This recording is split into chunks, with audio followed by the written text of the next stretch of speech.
Ó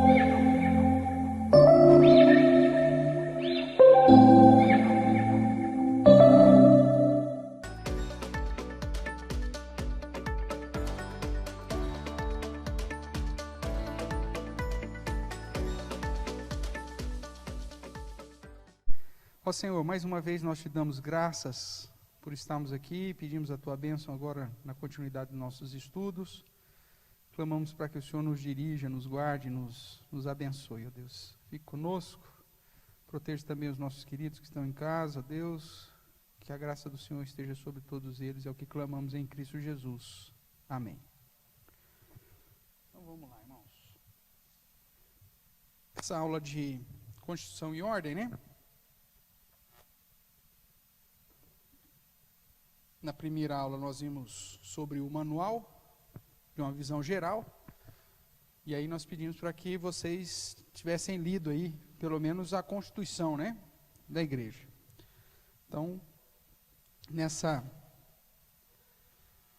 expectativa aí, vamos para a segunda aula, portanto, de Constituição e Ordem. Então, o que vamos tratar da CIPB, vamos relembrar um pouquinho sobre o digesto e os demais assuntos, apesar que nós já comentamos sobre isso também na primeira aula. Vamos lá, a CIPB, ou seja, a Constituição da Igreja, é um documento que rege a Igreja Presbiteriana nas suas relações administrativas, nas suas relações conciliares, e é onde se fundamentam os demais documentos constitucionais e futuras decisões do Concílios e Igreja. Nossa Constituição contém 152 artigos, dividido em 7 capítulos, além do preâmbulo e das disposições gerais e transitórias. Então, pelo menos os assuntos relacionados à Constituição, é interessante porque depois, quando você vai, é lógico que você não vai ter a Constituição inteira na sua cabeça, mas pelo menos saber a seção que está, o capítulo que está, já facilita muito, principalmente no contexto da administração da igreja e também das reuniões conciliares, né, principalmente presbitério e tudo mais. Então são capítulos, seus capítulos são divididos. Primeiro, capítulo 1, que fala da natureza da igreja, o governo da igreja e a finalidade da igreja. É justamente aqui nessa parte que ele vai tratar das questões relacionadas à nossa confissão de fé, né, como amparo, e a finalidade, portanto, da igreja presbiteriana. Se você tiver aí com o PDF ou com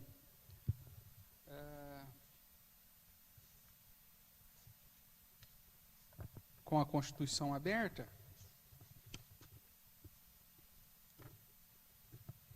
eu quero chamar a sua atenção aqui, primeiramente, para a finalidade da igreja, né? Então veja aí, ó, o artigo 1º, então a Igreja Presbiteriana do Brasil, confederada, adota como única regra de fé e prática a Bíblia, do Velho e Novo Testamento, e o sistema expositivo de doutrina, a sua confissão de fé, confissão de catecismo maior e o breve catecismo, que são os chamados símbolos de fé da igreja, né? Então quais são os símbolos de fé da igreja? Catecismo, confissão de fé de Westminster, catecismo maior de Westminster, breve catecismo.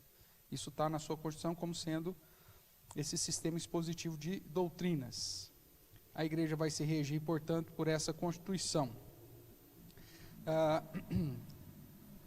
Dentro da finalidade, o artigo 2 vai dizer que a igreja tem por fim prestar culto a Deus em espírito e em verdade, pregar o evangelho, batizar os conversos, seus filhos e menores sobre a sua guarda, e ensinar os fiéis a guardar a doutrina e a prática da Escritura do Antigo e Novo Testamento, na sua pureza e integridade, bem como promover a aplicação dos princípios de fraternidade cristã, crescimento dos membros. Então, dentro dessa natureza, governo e finalidade da igreja, você vê que mesmo sendo um documento administrativo, ele apresenta aqui as questões do fundamento teológico, doutrinário também da igreja. Aí ela vai entrar sobre as questões relacionadas à administração, né, a questão das assembleias e tudo mais, né, E depois, já no capítulo 2, ele trata da organização das igrejas, das comunidades locais.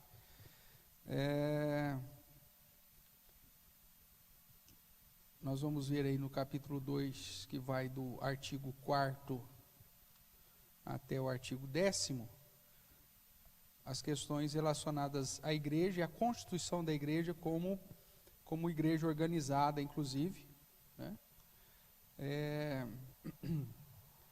E falando a respeito da assembleia aí para organização e tudo mais, o que compete a cada uma das assembleias e tudo mais. No capítulo 3, vai tratar dos membros, da membresia da igreja, né? E esse capítulo 3 ele é dividido em 4 sessões. Então vamos lá. Primeira sessão, classificação, direitos e deveres dos membros da igreja. Então, essa é uma das situações que a gente tem muito membro da igreja que acaba nem ciente quais são os seus deveres, né? O artigo 14 vai falar dos deveres dos membros da igreja, diz assim: são deveres dos membros da igreja conforme o ensino e o Espírito do nosso Senhor Jesus Cristo: viver de acordo com a doutrina e a prática das Sagradas Escrituras, da Escritura Sagrada, honrar e propagar o Evangelho pela vida e pela palavra, sustentar a igreja e sua instituição moral e financeiramente, obedecer às autoridades da igreja enquanto essas permanecerem fiéis às Sagradas Escrituras e participar dos trabalhos e reuniões da igreja, inclusive a assembleia. Então tem gente que acaba se tornando membro da igreja, mas não cumpre com seus deveres de jeito nenhum, né? E isso já é passível, portanto, de aplicação de disciplina, né? Então, que a gente tenta sintetizar naquelas perguntas que a gente faz na recepção dos novos membros, né? Se eles creem na Bíblia como única regra de fé e prática, reconhecendo Deus como ser soberano, paraná, aquela coisa toda, e se prometem obedecer às autoridades instituídas na igreja enquanto essas forem fiéis às Sagradas Escrituras. Então, basicamente é isso. Então, ele reconhece esses deveres. O fato dele não ter conhecimento da Constituição não o isenta de não cumprir com os seus deveres, né? Aí vai tratar da segunda sessão, a admissão de membros. E a admissão de membros é algo interessante, porque a gente sempre tem, né? Que é, no caso da profissão de fé e batismo, a pessoa se converteu, vai fazer a profissão de fé e batismo, é admitido. Pessoas que vêm de outras igrejas com carta de transferência, e uma situação que é muito comum hoje na igreja presbiteriana, é que quem pede a carta de transferência é quem está mudando. Imaginar, o Roberto vai mudar para Bebedouro.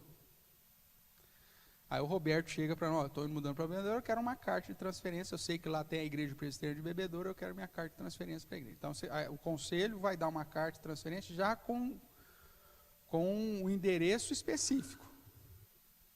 Carta de transferência para a igreja presbiteriana de Bebedouro. E aí então o membro ele tem 6 meses para chegar lá e apresentar a carta e ser recebido lá.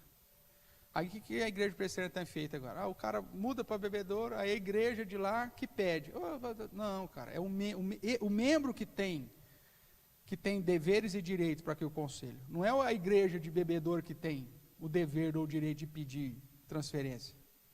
É o indivíduo, ele é o membro. Então ele pede, ele solicita e o conselho tem que dar, né? Não só para a igreja presbiteriana, mas para qualquer comunidade, desde que essa comunidade seja uma igreja reconhecidamente evangélica. Chegar aqui um louco aí e falar assim: pastor, eu quero a transferência para a igreja dos mormons. Não, peraí, nós não reconhecemos a igreja dos mormons como uma igreja verdadeiramente cristã, é uma seita. Então, nós não concedemos transferência. Se quiser ir para lá, você vai. Lá, você é batizado de novo, você faz o que você quiser lá. Mas transferência para esse tipo de comunidade nós não enviamos. Aí, depois, a terceira sessão fala especificamente da transferência de membros, né? E a quarta sessão de demissão. Dentro ainda da terceira sessão, que é a transferência de membros, nós temos a seguinte situação, né?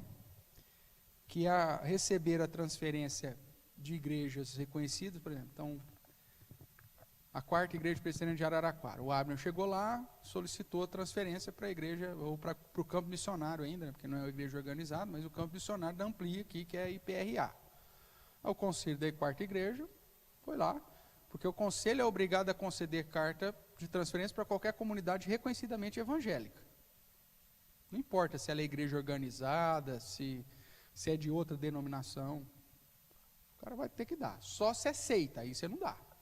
Então ele foi, solicitou, o conselho deu. A igreja presbiteriana não mandou, mas a pessoa está aqui, o desejo dela está aqui. Então, sem ofício, sem documento, isso significa que nós recebemos. Então, está todo mundo arrolado aqui? Sim, está todo mundo arrolado aqui. Ah, mas não veio transferência. Problema deles. Nós temos um mecanismo aqui que diz que é jurisdição ex officio, que vem de igrejas presbiterianas. Agora, quando vem de uma outra comunidade, né, vamos pegar o exemplo aqui, recentemente foi a Sara, né? A Ana. A Sara foi jurisdição ex officio, porque a igreja presbiteriana de Araraquara não mandou a carta de transferência dela, tal, não mandou de ninguém, não ia mandar dela também, né? Então recebemos jurisdição ex officio, e no caso a mãe dela que veio de uma igreja pentecostal, né, da quadrangular, né? Então aí chegou lá, o pastor falando, eu não dou carta de transferência. Não tem problema. Aí ela faz uma outra situação, que é a jurisdição a pedido. A jurisdição a pedido é para pessoas que vêm de outra denominação. E pessoas que vêm da igreja presbiteriana sem documento, a jurisdição ex officio. Geralmente a jurisdição ex officio é depois de um ano. Como nós já estamos aqui há 1 ano e meio, então por isso que todo mundo foi recebido de modo ex officio. Tudo bem? Dúvidas aí dessa recepção? Tranquilo? Então vamos lá. A demissão de membros, na seção quarta aqui, ela vai tratar quando o membro pede transferência, ou a demissão a pedido, o cara não estou indo para ninguém, não estou me transferindo para a igreja nenhuma, eu simplesmente quero me desligar da igreja, não quero ser mais crente, não quero ser mais membro da igreja. O cara pode fazer isso? Pode. Cara, Jesus não é mais importante para mim, pronto, eu quero me desligar. Então, ele pede exclusão a pedido, sem problema. Exclusão por ausência. Geralmente o cara fica 1 ano sem vir à igreja, ele é colocado num rol separado. E depois de 2 anos de ausência, então, ele é excluído por ausência. Justamente para não atrapalhar o quórum e tudo mais. Tem que ser feita essa exclusão. O conselho reúne, pega os nomes e decide, tem que pôr nome por nome que está sendo excluído. Aí sim você pode contar um novo quórum. Se não é registrado em ata, o secretário não pode simplesmente, o fulano faz tempo que não vem, tira ele. Tira. Não, tem que ser um negócio em ata, porque senão não tem valor nenhum legal. Tá? Então é assim que é feito. E por falecimento, e aí você tem que registrar em ata, inclusive, o falecimento da pessoa para dar baixa no rol de membros. Tá? Vamos caminhar mais um pouquinho, que tem muita coisa, senão vamos lá. O capítulo 4, aí vai, capítulo 4, não confunda com a seção 4, hein? Capítulo 3 tem 4 sessões. A quarta sessão do capítulo 3 é de demissão de membros. Aí o capítulo 4 vai tratar dos oficiais. E aí tem mais 3 sessões. Primeira classificação, né, o que é cada um deles. E aí a sessão que explica quem que é o ministro do evangelho, quem são os presbíteros e quem são os diáconos. Nesse ponto aqui eu quero dar uma paradinha. Porque aqui entra aquele assunto, eu vou mencionar depois mais para frente de uma maneira mais detalhada, mas eu quero já chamar a sua atenção para o fato da classificação. Então, quem dentro da igreja exerce as funções na esfera de doutrina, governo, beneficência, mediante oficiais, classificam em ministros do evangelho ou presbítero docente, o presbítero do ensino, que é o pastor, os presbíteros regentes e os diáconos, ok? O ministro e o presbítero, eles são oficiais da denominação, enquanto que os diáconos são oficial da igreja local, né?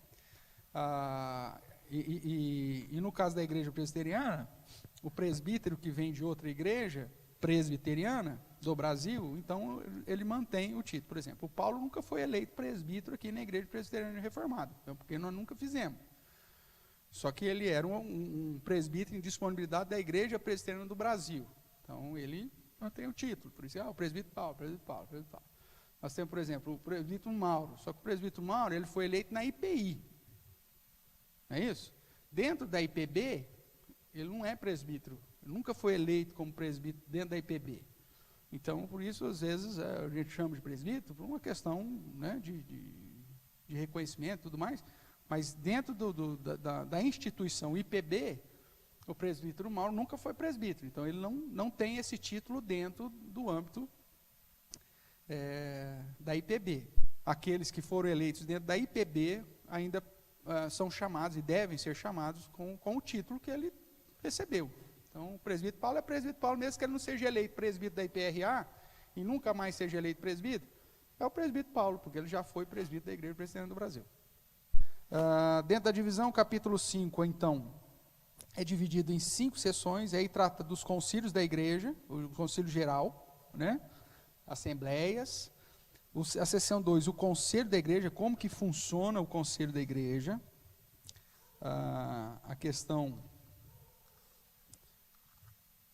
do funcionamento, da responsabilidade.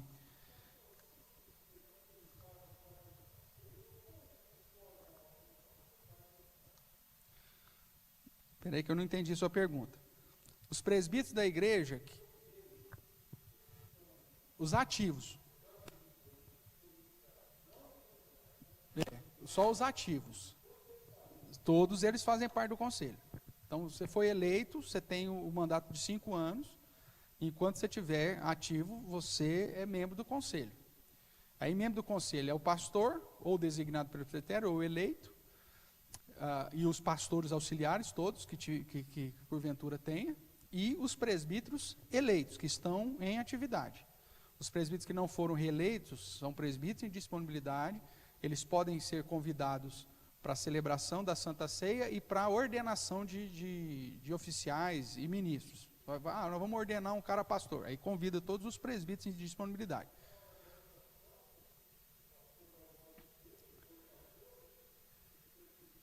Na hora do conselho, o pastor geralmente não vota. O pastor que está presidindo não vota. Agora, os outros pastores, são auxiliares, eles são membros do conselho, eles têm direito a voto. Então, é aquela jogada. Por exemplo, se eu quero votar uma matéria, eu passo a presidência para o meu auxiliar, e aí, para eu ter direito a voto. Aí ele vai presidir, eu tenho direito a voto. Se não, eu assumo a presidência e ponho a eles de voto. Então, aí ele vai dividir, aqui voltando para o capítulo 5, assembleias, o conselho, como que funciona, o presbitério, como funciona, o sínodo e o Supremo Concílio. Então, nós temos no capítulo 5, como funciona cada um dos concílios da igreja. Tá? Não vamos entrar nos méritos aqui. Capítulo 6, a comissão e outras organizações, dividida também em 5 sessões. A sessão primeira das comissões eclesiásticas, depois as comissões executivas, que é as questões administrativas.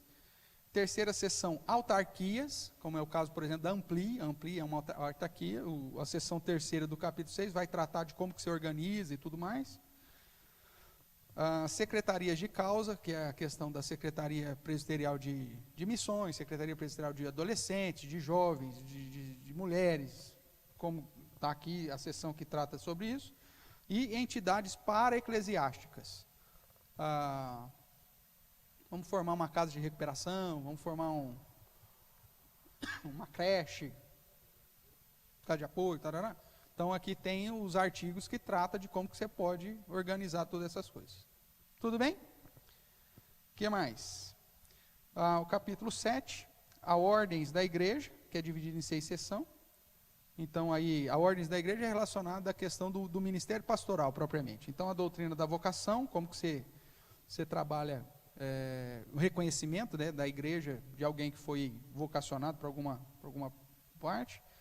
A segunda sessão é a respeito da eleição dos oficiais, como que você elege, como que é o procedimento, o que a igreja tem que fazer, o que o pastor tem que fazer antes, tem que ensinar a igreja um tempo antes, tal. Depois, uma sessão que fala da ordenação e instalação de presbíteros e diáconos. Uma quarta sessão que aí fala só sobre a questão do chamado para pastor, né? candidatura, licenciatura para o Sagrado Ministério.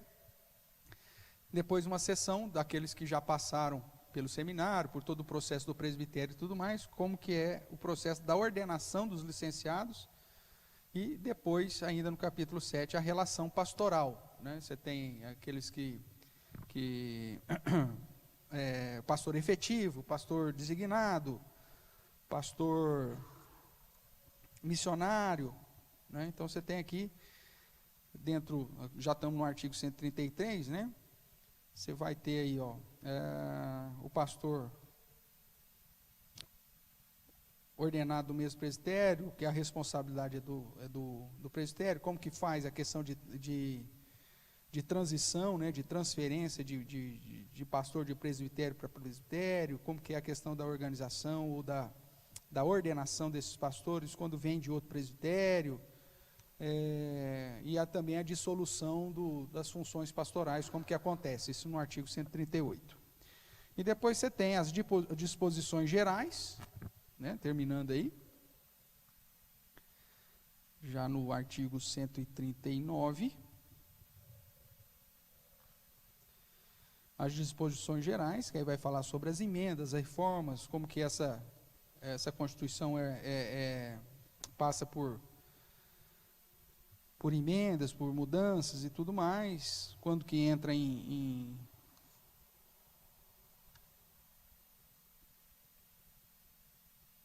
atividade, aquela coisa toda, e as responsabilidades do Supremo Concílio em relação aí aos demais documentos da administração da igreja, a questão da manual de liturgia, o estatuto para os concílios, o regimento interno para os concílios, formulações para atas e tudo mais, fechando essa disposição geral.